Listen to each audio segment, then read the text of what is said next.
Bienvenue sur le podcast Flamboyante, le podcast des femmes qui entreprennent. Je suis Sabine Reynard, révélatrice de marque et d'être. J'œuvre dans les univers de la stratégie, de la vision de marque et de la communication depuis plus de 23 ans. Je suis fan de projets entrepreneuriaux, de créativité, d'innovation et j'ai à cœur aujourd'hui de mettre en lumière des parcours entrepreneuriaux de femmes qui m'inspirent, de femmes remarquables, de femmes qui savent sortir des sentiers battus pour nous montrer des chemins de traverse totalement inattendus. Dans ce podcast, vous entendrez des épisodes très variés avec des parcours entrepreneuriaux très riches, des parcours partagé en mode thérapie entrepreneuriale. J'espère que ça va vous plaire. N'hésitez pas à liker, commenter, partager sur Instagram, sur LinkedIn et ailleurs. Je vous souhaite une bonne écoute. Vous êtes à un moment phare de votre carrière. Nouvelle stratégie, c'est une question de vie ou de mort. Ah, carrément.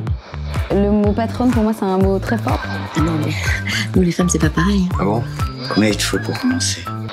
Et une fois qu'on est là, on est des patronnes et on s'entraide. Coucher double sur la com. On était tous à fond. Et je pense que tout ça est aussi lié à mon syndrome de l'imposteur.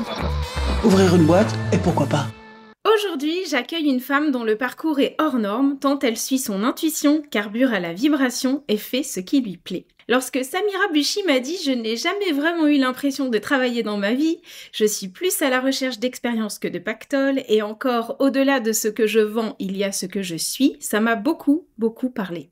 De Lausanne à New York, de New York à Paris, de Paris à Lausanne, de l'école hôtelière à la restauration de meubles, d'une boutique de décoration au graphisme, d'un magazine papier à une chronique télé, d'un studio photo à l'organisation de shooting, d'une agence de communication visuelle à un atelier de maroquinerie, je ne suis pas certaine que le temps de l'épisode suffise à raconter tous les métiers qu'elle a appris et qu'elle a sublimés tout en prenant soin de sa famille. Samira Buchy est aujourd'hui maroquinière d'accessoires pensés sur mesure, fabriqués à la main et dont l'âme est singulière.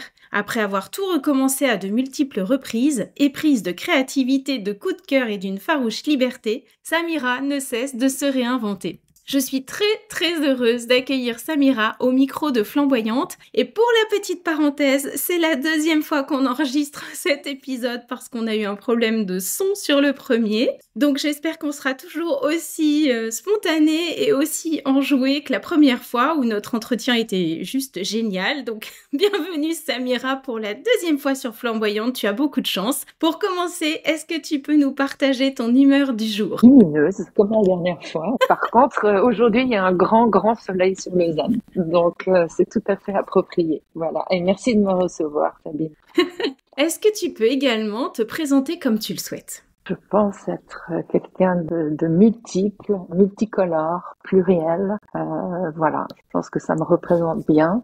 Le père de mes enfants, qui est aussi mon ex-mari, avait l'habitude de dire « Avec toi, c'est génial, on s'ennuie jamais parce que on est à 120 sur l'autoroute et tout d'un coup, tu décides de mettre ta marche arrière. » Donc voilà, c'est un peu ce que je suis. Je suis une femme, mère de 2 grands-enfants et grand-mère depuis pas très longtemps.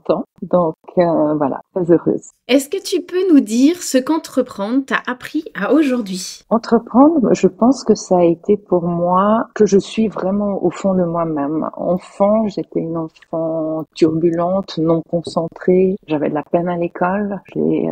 Comme je le suis aujourd'hui, c'est-à-dire intéressée par tout. Mais quand on est enfant, on est souvent des enfants qui sont mal compris. Alors que à l'âge adulte, on fait ce qu'on peut, ce qu'on veut. Je suis touche à tout, mais je vais au bout des choses. L'entrepreneuriat m'a appris à vraiment m'aligner à moi-même.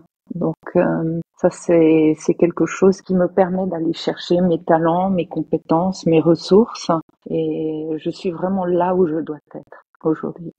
C'est magnifique ça, merci Samira.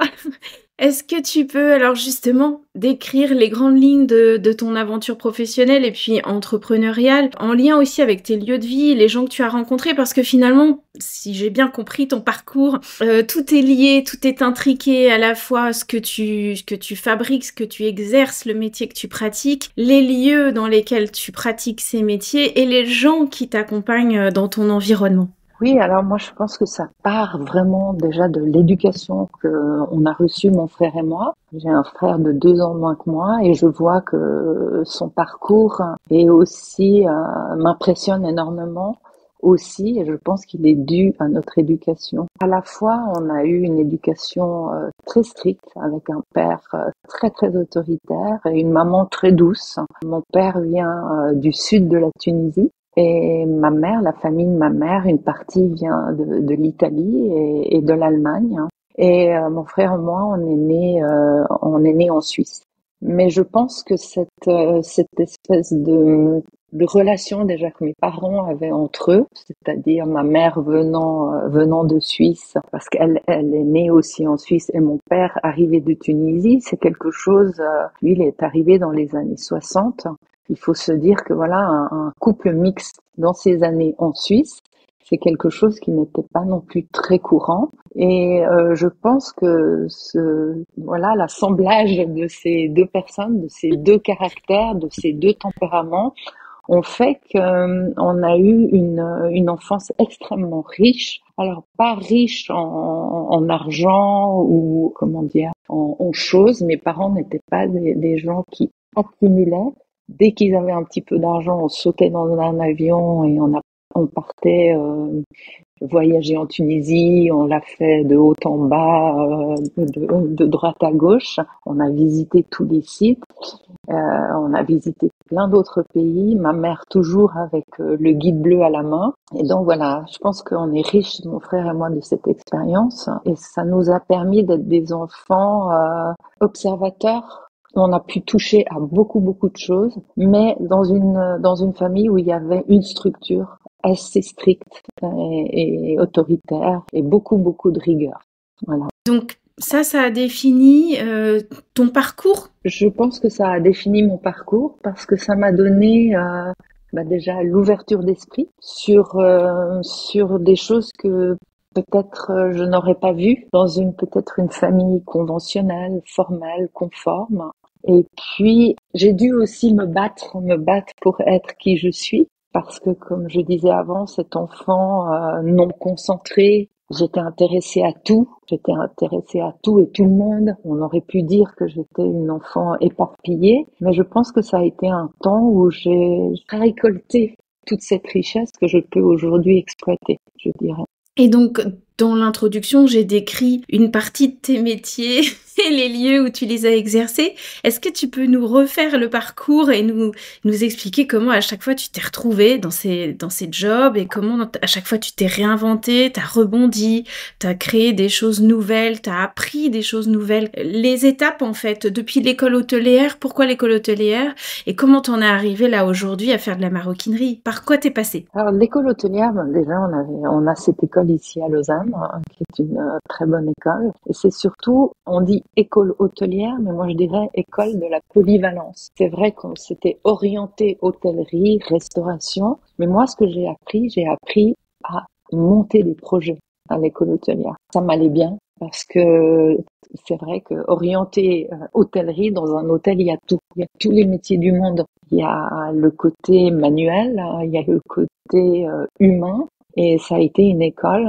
pendant 4 ans qui a été parsemée de stages, donc de pratiques et de théorie, et ça me convenait vraiment très bien. Mais je savais qu'en faisant cette école, moi, ce dont j'avais envie, c'était d'avoir une famille, d'être une maman de plusieurs enfants. Donc, ce qui faisait rigoler tout le monde autour de moi, parce qu'on travaillait comme des fous, et moi, je disais toujours, ah bah oui, non, mais moi, je serais maman. Donc, c'est ce que finalement j'ai fait. Je suis sortie de l'école, j'ai un petit peu travaillé, et puis très vite, je me suis mariée, j'ai eu mes 2 garçons, qui aujourd'hui ont 36 et 34 ans. Mais ça ne m'a pas empêchée d'être une maman à la maison et de faire des choses. C'est-à-dire, j'ai été travailler chez un ébéniste pour apprendre la restauration de meubles. Et puis, j'ai monté un atelier à la maison pour pouvoir m'occuper des enfants, les amener à l'école, leur faire à manger. Et je glanais tous ces petits moments que j'avais de tranquillité quand ils n'étaient pas avec moi. Je créais un nouveau métier, en fait. Et là, j'ai créé mon métier, j'ai restauré des meubles, j'ai fait de la patine sur meubles. Et puis voilà. Et après, les enfants ont grandi. J'avais de plus en plus de temps. Et quand on apprend à utiliser 1 minute, plus 2 minutes, plus 3 minutes, plus 4 minutes, tout d'un coup, 1 heure, ça devient quelque chose presque d'infini et d'éternel. Face à ces petits moments glanés au fil des mois, au fil des années, j'ai pu me consacrer à ma réalisation personnelle, en plus d'être une maman à la maison. Et voilà. Et à un moment donné, les enfants ont commencé à manger à l'école, donc j'avais vraiment toute une journée. J'avais de 8 heures à 16 heures. J'étais là quand ils partaient, ou je les amenais à l'école, ou alors j'étais là quand ils revenaient, ou j'allais les chercher à l'école. Mais entre ces deux moments importants de notre vie et de notre journée, je faisais ce que je voulais, c'est-à-dire que j'investissais sur moi, sur mes compétences, sur mes ressources. À un moment donné, je suis allée travailler pour la presse, dans un magazine où j'ai été styliste, j'avais une chronique. Après, cette chronique s'est transformée en une chronique à la télévision suisse romande. Et de là, j'ai après travaillé pour un photographe qui était spécialisé dans le produit de montres. Je travaillais pour Joël von Allmen à Neuchâtel. Et après, j'ai monté mon entreprise de communication visuelle où là, comme tu le disais, j'ai organisé des shootings, j'ai produit des shootings, mais j'étais plutôt spécialisée dans tout ce qui était décoration et nourriture. Venant mal an, je suis arrivée à l'âge de mes 50 ans où j'ai décidé de quitter la Suisse. Mes enfants vivaient à l'étranger déjà. Ils vivaient à Londres. J'ai décidé de quitter la Suisse pour aller vivre à New York, qui était un rêve depuis mes 15-16 ans. J'avais visité New York et une partie des États-Unis avec mes parents et je m'étais toujours dit que j'allais revenir à New York. J'ai eu une fenêtre de liberté. Alors bien sûr, oui, moi je suis séparée, divorcée, donc j'ai eu cette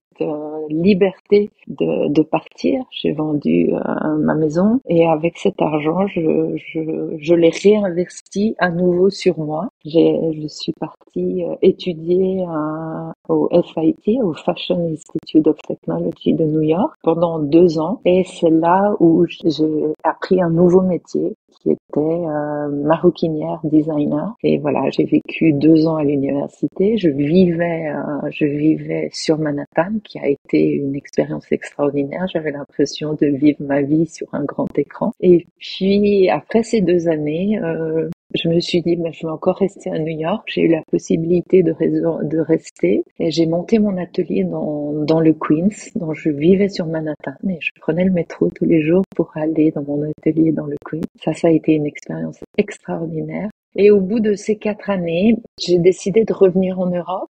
J'avais un peu fait le tour des États-Unis. On n'est pas américain. En tout cas, moi, je ne le suis pas. Je me sens très européenne. L'Amérique m'a apporté énormément et surtout New York m'a apporté énormément de richesse, d'introspection. Être étrangère quelque part, c'est une expérience fabuleuse.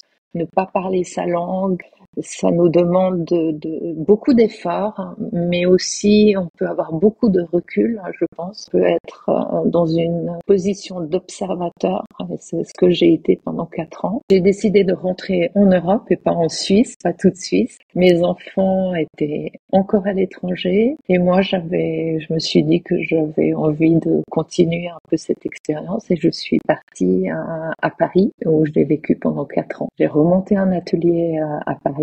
Je vivais dans un quartier multicolore, c'est-à-dire je vivais dans le quartier de Barbès, à Châteauroux, un quartier que j'ai adoré, mais adoré. Je vivais rue d'Oudoville, qui était vraiment au centre du marché où il y avait les boucheries, tout était de couleur, les aliments, les odeurs, le bruit, j'ai tout aimé. Au bout de 4 ans, je suis rentrée parce que mon père était malade, ma mère a une démence et voilà, il était temps de rentrer. Mes enfants aussi étaient rentrés en Suisse et puis voilà, j'étais partie pendant presque 10 ans et il était temps pour moi de rentrer. Alors j'ai été très heureuse de rentrer. Je suis revenue à Lausanne. Paris m'a énormément manqué, je dois dire, vraiment. l'énergie de Paris, les rues de Paris, bien sûr mes amis de Paris. Voilà, et mon père, entre-temps, j'ai eu la chance de pouvoir vivre 3 mois magnifiques avec ma mère qui est décédée 3 mois après que je sois rentrée. Et voilà, ça a été un peu une expérience. Ça a été vraiment une expérience. On l'a accompagné, mon frère et moi, jusqu'au bout. Puis voilà, ça a été mon retour à Lausanne, en ayant à la fois cette chance de rentrer dans un pays que je connais depuis toujours, et puis surtout rentrer avec tout cet enrichissement d'expériences des États-Unis, de New York en particulier, et de Paris. Et donc aujourd'hui, je suis rentrée depuis un peu plus de 2 ans. Je retrouve ces rues, je vis Lausanne d'une autre manière. Pas du tout de la même manière. C'est une ville que j'apprends à reconnaître en fait. Et j'ai un atelier magnifique au centre de Lausanne. Et voilà, et je suis entourée de ma famille, de mes amis, et mes amis, que ce soit mes amis aux États-Unis ou mes amis de Paris, avec la technologie d'aujourd'hui, on est toujours en lien et plus que jamais. Et puis sinon, voilà, je suis entourée d'humains que j'adore, de mes enfants. Hier soir, je faisais du babysitting pour garder ma petite fille, et en même temps, j'ai mon projet où je me réalise moi-même. Voilà. Pour ta marque, tu peux griffer Lausanne, New York, Paris. C'est voilà, 3 inspirations de vie et de ville et de culture qui nourrissent ton travail. Ta personnalité et ton don pour passer de l'idée à la matière, puisque franchement je trouve que tu es une magicienne pour ça, me font penser à l'incroyable Martha Stewart, alors, qui est une créatrice et une femme d'affaires américaine dont je suis fan, qui a eu elle aussi 1000 vies et qui a commencé à créer des décorations de table, et puis après elle est arrivée à la télé, elle a conçu un magazine, elle s'est invitée dans tous les foyers américains. Enfin c'est vraiment un panel d'expériences de vie et de création incroyable. Donc tu me fais beaucoup penser à elle. Et d'ailleurs, il y a un documentaire que vous pouvez découvrir qui s'appelle Une icône américaine. Et c'est une femme qui est assez peu connue quand on n'a pas travaillé dans l'univers de la création. Mais en tout cas, elle m'inspire beaucoup comme toi. Comment tu expliques que tout ce que tu touches se transforme en art de vivre et en une expérience aussi qui te transforme toi et qui transforme les autres, puisque tout ce que tu crées en fait va avoir une vertu, va avoir des bénéfices pour l'autre. Tu crées évidemment à travers toute ta créativité, ton inspiration, mais c'est toujours au service de l'autre. Comment tu transformes tout ça en un art de vivre? Je pense que c'est quelque chose qui est quand même inné.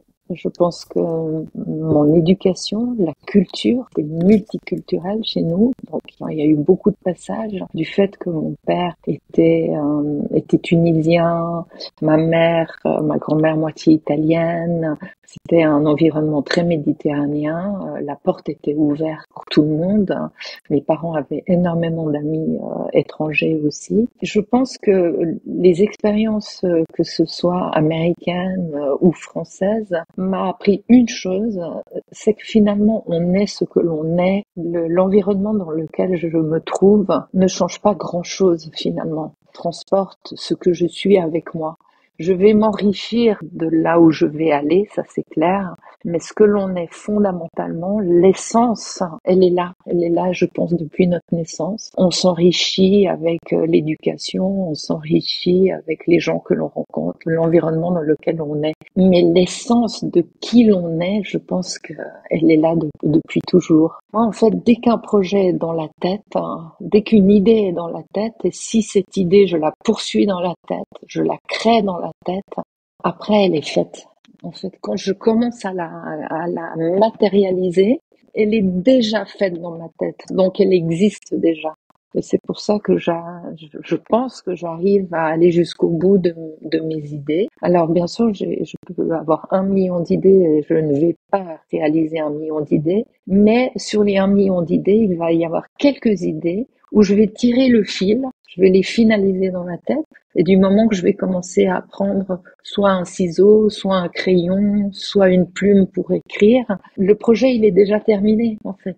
Même si il n'est pas totalement conforme à l'idée que j'en avais dans la tête, parce que il y a des problèmes techniques. Quand par exemple je dessine un sac ou je faisais des chaussures aussi à New York, il y a des problèmes techniques. On peut avoir les idées les plus saugrenues, les plus folles. Après, on est contraint par la technique.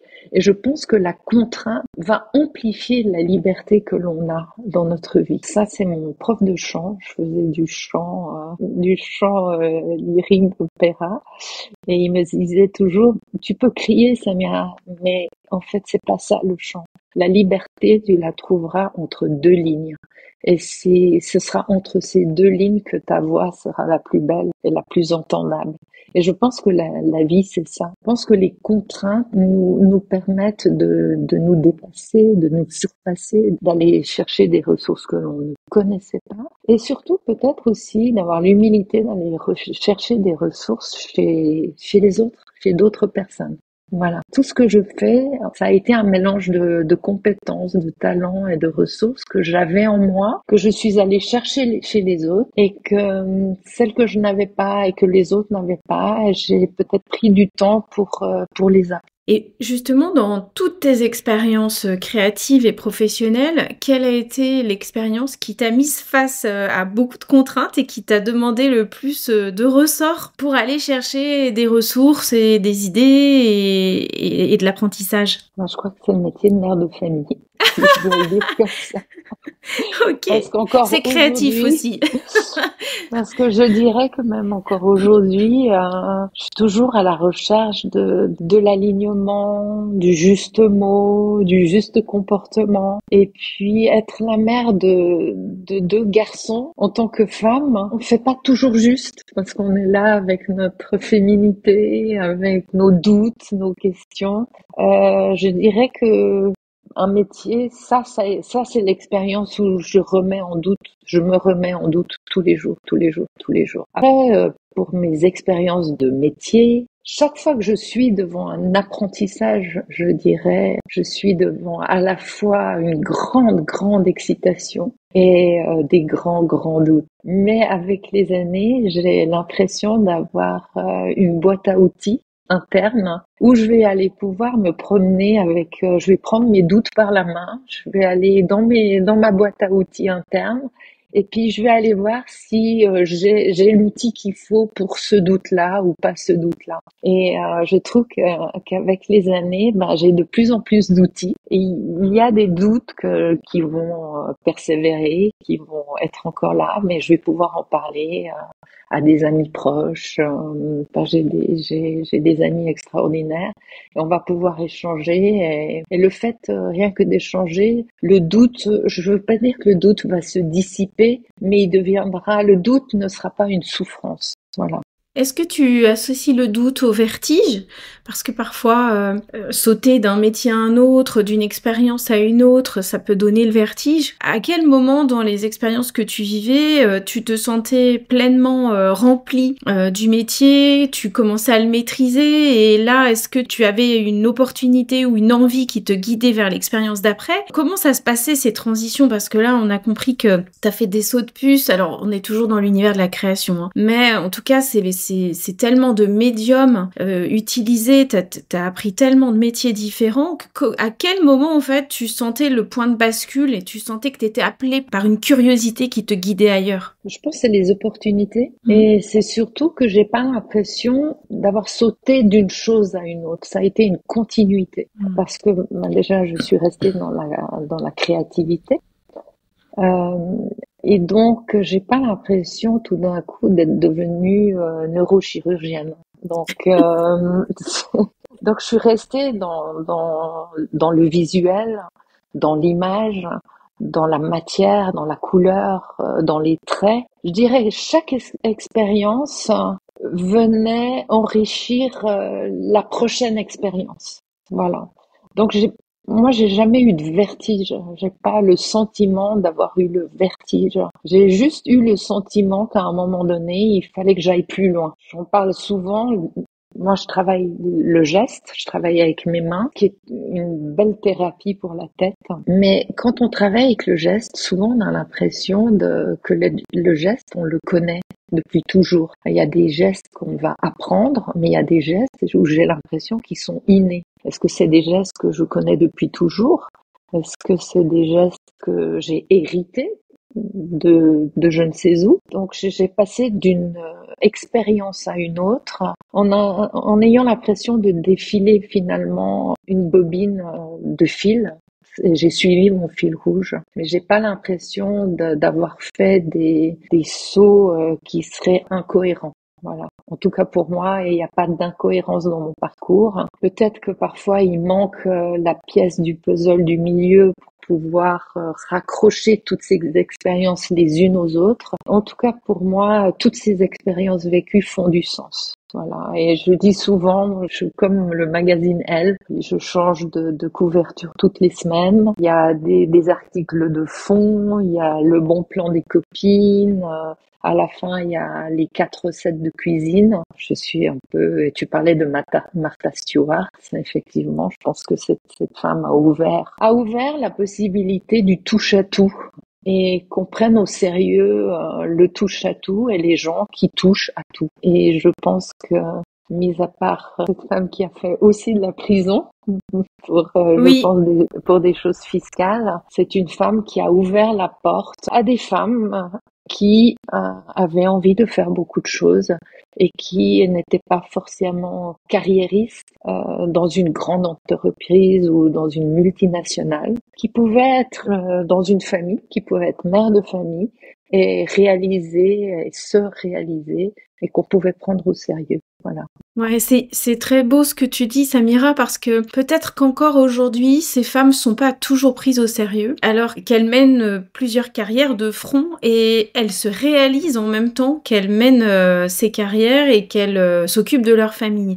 Et me vient évidemment la transition vers l'argent, parce que dans notre société, souvent une réussite professionnelle, elle est caractérisée par l'argent, plus que par la réalisation personnelle de ses talents, de son expression, du service rendu aux autres. Enfin, en tout cas, souvent, ça tend à disparaître, hein, et j'espère qu'on va y arriver très vite, mais on en est encore un peu là. Comment tu mêles cette carrière, cette réalisation personnelle, professionnelle, avec le fait aussi, voilà, tu m'avais dit, j'ai jamais fait fortune, mais je m'en sors bien. Comment tu as associé ces deux pans qui souvent vont ensemble, en fait, le business, l'argent, la carrière, la réussite, qui sont des grandes thématiques et derrière lesquelles on peut mettre beaucoup de définitions.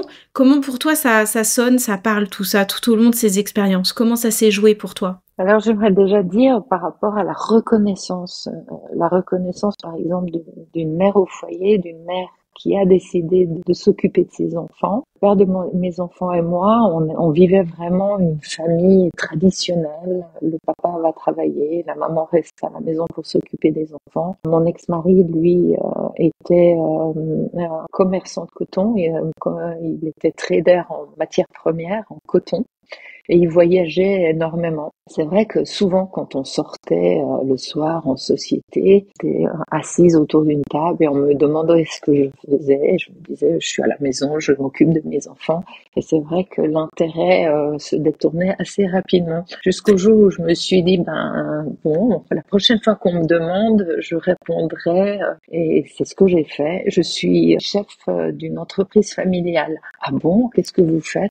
Eh bien, de tout. Je fais de la logistique, du catering, j'organise, je fais de la relations humaines. Et tout d'un coup, je voyais dans les yeux des gens qui parlaient avec moi, qui avaient un intérêt. Et donc, voilà, j'aimerais dire déjà à toutes ces femmes qui sont à la maison et qui s'occupent de leurs enfants, par choix ou par non-choix, qu'elles sont chefs d'entreprise, elles sont chefs d'une entreprise familiale, avec tout ce que cela comporte. Et je pense que, voilà, moi je leur dis bravo.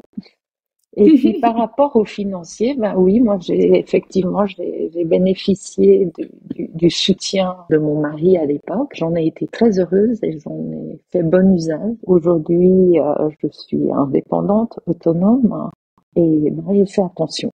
Je suis rigoureuse, je fais attention à mes dépenses. Je peux pas tout me payer, mais je me réalise entièrement et complètement. Voilà. Et tout au long de ces expériences, tu as ressenti cette reconnaissance aussi financière dans le studio photo, toute la partie magazine, etc. Tu étais déjà dans cette réalisation-là aussi. Oui, alors je pense que j'ai eu plus une reconnaissance par moi-même de ma réalisation. Je suis allée vraiment là où je voulais aller, malgré peut-être certains sacrifices où je peux pas tout faire, mais ça a tellement plus de valeur que finalement le regard des autres qui pourraient se dire ah bah tiens, elle vit dans plus petit qu'avant, elle fait pas tout ce qu'elle veut. Je dirais aujourd'hui quand le regard des autres a plus de valeur que le mien,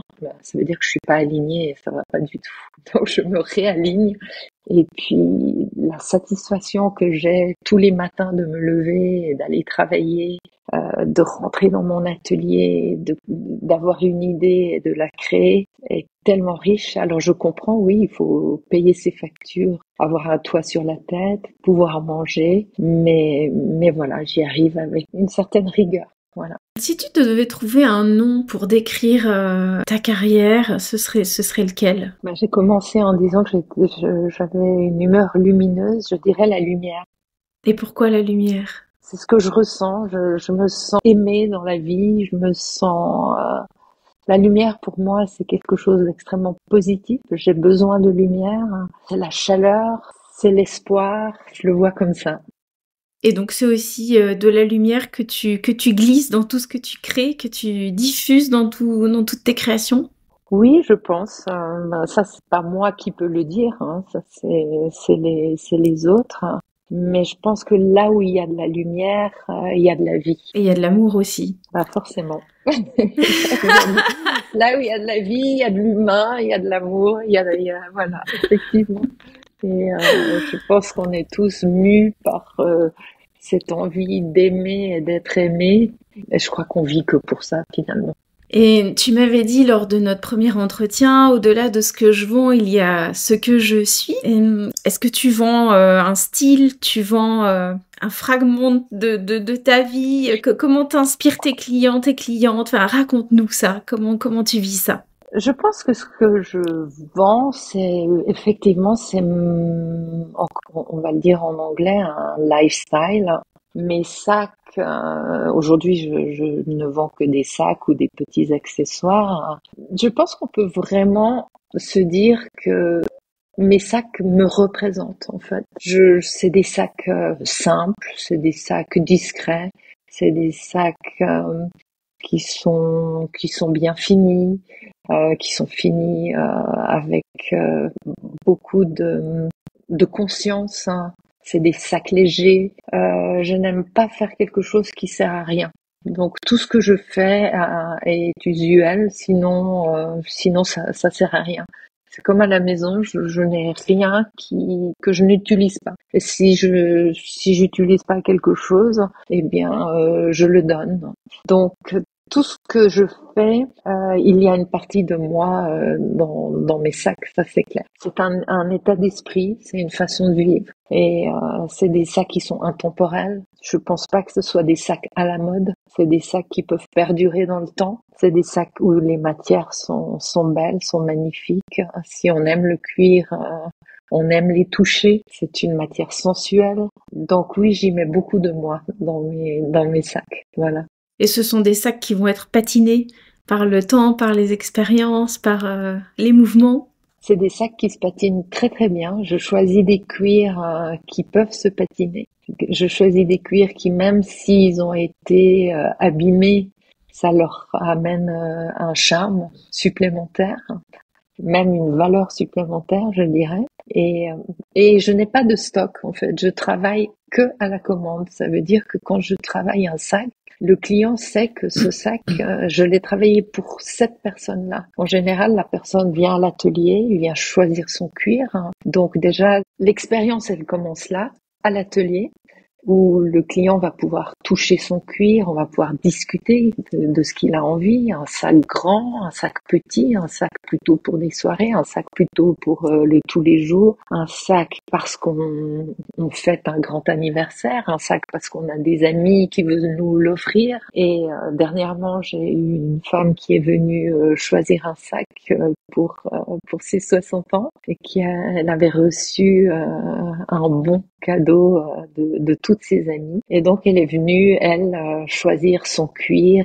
On a discuté et en discutant, on parle de la vie de l'autre personne parce qu'un sac, finalement, souvent, on y met une partie de sa vie. Et en tout cas, en tant que femme, il nous accompagne une bonne partie de nos journées ou de notre vie. Et donc, voilà, chaque expérience à l'atelier, c'est une expérience humaine, vraiment. C'est magnifique. Est-ce que tu dirais que ce sont ta curiosité et ta liberté qui sont les piliers finalement de tout ce parcours et puis de ce qui vient après? Parce que j'imagine que tu as encore plus d'un tour dans ton sac et que tu as d'autres projets en construction. Peut-être encore un nouveau métier qui va sortir de terre, qui va germer? Oui, alors certainement la liberté, en fait la soif de liberté. Comme je disais tout à l'heure, la liberté est faite aussi de contraintes. C'est ces contraintes qui me font avancer, je dirais, vraiment. Oui, je suis maroquinière à presque 100%, designer à presque 100%.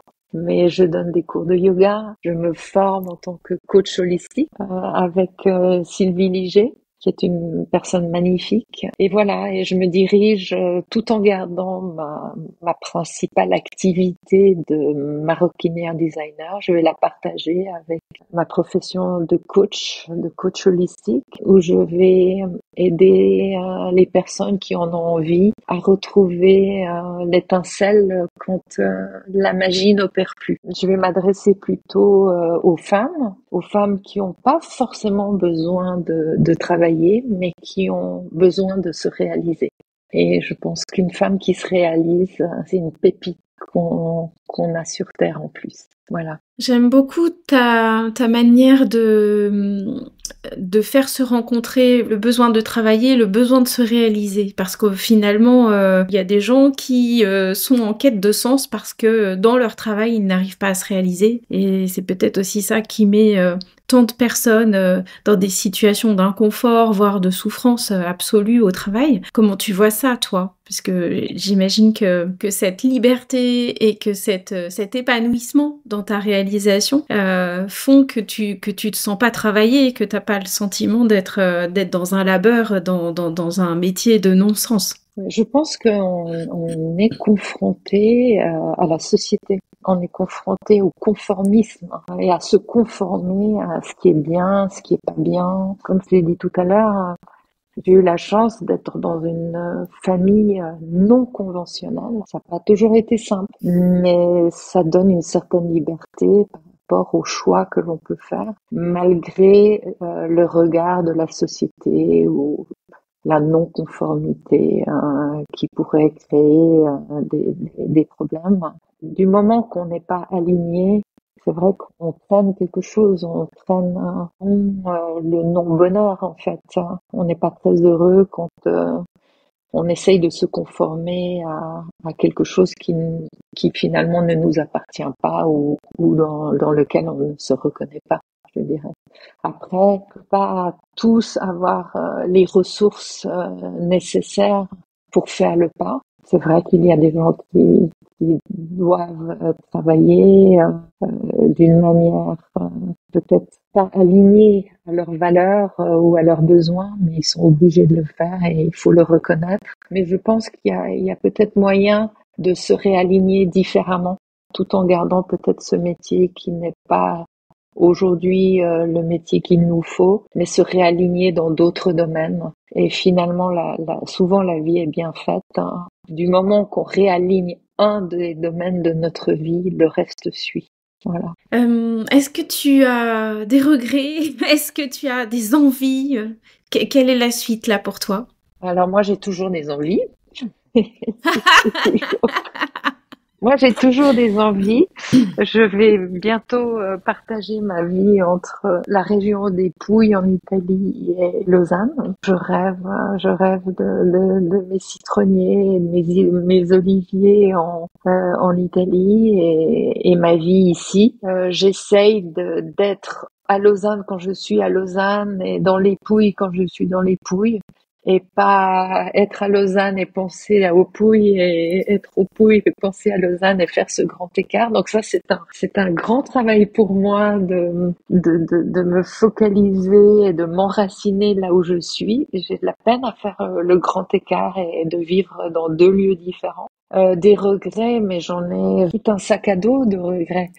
Mais comme je dis, je les prends aussi par la main, ces regrets, et je vais vite dans ma boîte à outils interne, et puis je vais voir ce que je peux en faire, et est-ce que je peux les transformer différemment. Mais bien sûr que j'ai des regrets, bien entendu, mais je les garderai pour moi. Et dans les Pouilles, tu vas monter un nouvel atelier? Oui, alors dans les Pouilles, oui, je pense que je vais plutôt déménager mon atelier dans les Pouilles, mon atelier de designer, de sac, parce qu'en plus je fais de la céramique aussi, je fais des petites collections uniques. Je mets des chapitres supplémentaires à mon magazine, voilà. Donc là, tu vas avoir un univers encore ultra complet avec céramique, accessoires en Italie. Oui, exactement. Mais et pour moi, l'Italie, on parlait de ça, c'est vraiment la lumière. C'est la lumière dans la nourriture, c'est la lumière dans la langue que je parle, c'est la lumière au sens propre et au sens figuré, c'est le soleil. Et je retrouve une partie de mes racines aussi. Oui, avec ta grand-mère. Oui. Magnifique. Est-ce que tu aimerais, pour terminer, ajouter quelque chose ou transmettre un conseil à des femmes qui n'osent pas se lancer, qui aimeraient démarrer un business mais qui n'osent pas se lancer, ou celles qui sont avancées mais qui se sentent perdues en ce moment? Qu'est-ce que tu pourrais leur dire? Alors, des conseils, j'en ai pas. J'ai pas de conseils à donner, mais je pense que modéliser, se dire ok, je suis pas très bien dans ma vie aujourd'hui, la magie n'opère plus aujourd'hui dans ma vie. Quelles sont les personnes que j'admire? Quelles sont les personnes où le parcours me font envie? Je pense aller chercher des modèles, aller chercher des modèles de femmes qui vous inspirent, de femmes qui vous donnent envie de vous lever le matin, de femmes où vous avez envie de chausser leurs chaussures. Et ces femmes-là, allez regarder ce qu'elles font, comment elles font. Elles ont passé par des doutes, elles ont passé par des hauts, elles ont passé par des bas. Mais qu'est-ce qu'elles font, ces femmes, pour être arrivées là où elles sont? Et ça, je dirais que on peut faire ça tous les jours, on peut faire ça, on peut regarder un magazine, on peut regarder une histoire dans un livre, une héroïne de roman, mais ayons des héroïnes. Et je pense que modéliser, je pense que c'est un outil extraordinaire. Allons modéliser les femmes qui nous font envie voilà, qui nous inspirent. Voilà. Ça, c'est la chose que je pourrais dire.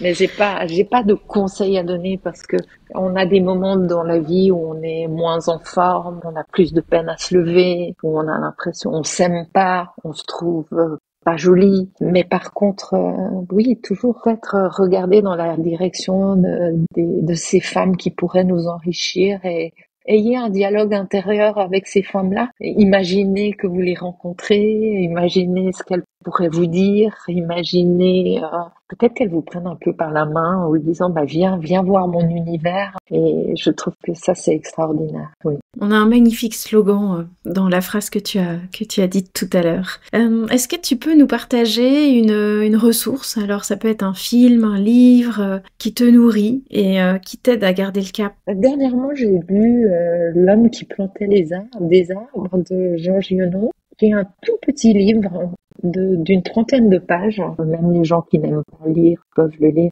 Et c'est un livre gigantesque. Par contre, si vous achetez ce livre, ne lisez pas le 4e de couverture. Je vous en supplie, ne lisez pas le 4e de couverture parce que sinon ça va déflorer toute l'histoire de ce livre. Donc, plongez dans ce livre comme un enfant.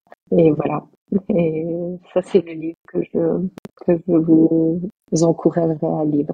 En lien avec ce que tu nous as partagé tout à l'heure sur l'Italie Oui, et les arbres. oui, mais c'est surtout sur la vie. Oui. Ce côté lumineux, cette rigueur, la structure, le geste répété tous les jours, ne pas faillir à ce geste et la transformation, la métamorphose, la transformation d'un geste répété régulièrement va faire.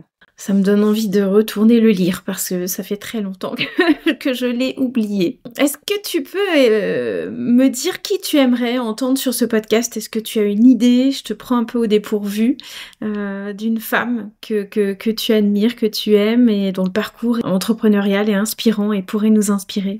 Alors j'en ai plusieurs. J'ai plusieurs femmes que je trouve épatantes. Une photographe qui est un peu comme ma petite sœur, qui s'appelle Myriam Ramel, qui est une photographe, je dirais poète. Le nom de sa société est Lumière du Jour, donc on s'en sort pas, on est toujours dans la lumière. Ouais. Donc ça, c'est une des entrepreneuses, je dirais poète. Une autre entrepreneuse, je parlerai de Céline Gomard. C'est une décoratrice, une folle passionnée de brocante, de déco, et vous la trouvez sous La femme du coiffeur, parce que son mari est coiffeur, et c'est un couple extraordinaire. Elle a une énergie, elle fait des projets de décoration, et je pense que elle est vraiment à l'écoute du client, très humaniste.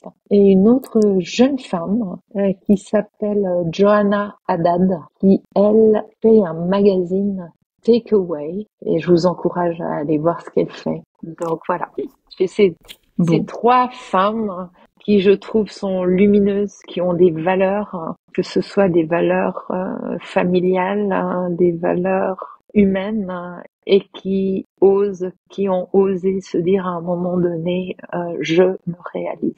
Voilà. Merci. Écoute, je les interviewerai avec grand plaisir. Où est-ce qu'on peut te retrouver, Samira? Principalement sur Instagram. Je réponds, vous pouvez m'envoyer des messages sur Instagram. C'est là où je suis la plus active. Et puis dans ton atelier qui va migrer. Oui, alors ça c'est dans mon atelier à Lausanne. Alors je vais pas migrer avant je pense 18 mois, 2 ans. Ok, d'accord. Mais, donc je suis à Lausanne, et j'ai des clients de partout. J'ai des clients en France, j'ai des clients en Italie, j'ai des clients ici en Suisse. Si les clients ne viennent pas à l'atelier, je leur envoie du cuir par la poste. Je leur envoie des petits échantillons. Et c'est très étonnant parce que c'est quand même beaucoup de femmes qui s'offrent un sac. Elles ont vraiment l'impression de s'offrir un sac. C'est presque s'offrir plus que ça. Elles se font un cadeau à elles-mêmes. Donc voilà. Elles s'honorent. Est-ce que tu veux ajouter quelque chose? Je souhaite à chacune des femmes qui pourraient avoir des envies de les suivre et ne pas avoir peur, même si on a toujours la trouille. Allez chercher votre boîte à outils interne, remplissez-la chaque jour d'un outil supplémentaire, d'un outil plus spécialisé que d'autres. N'hésitez jamais à investir sur vous-même. Ça, je pense que c'est le plus important. Tant que je pourrais investir sur moi, je le ferai. Merci Samira, merci sincèrement pour le temps que tu as consacré à Flamboyante et puis tous ces partages ultra précieux et lumineux. Je te souhaite de continuer à découvrir le monde et à t'amuser et à créer et à te réaliser comme tu le fais si bien. Merci beaucoup. Merci à toi, Chamine. À bientôt. À très bientôt.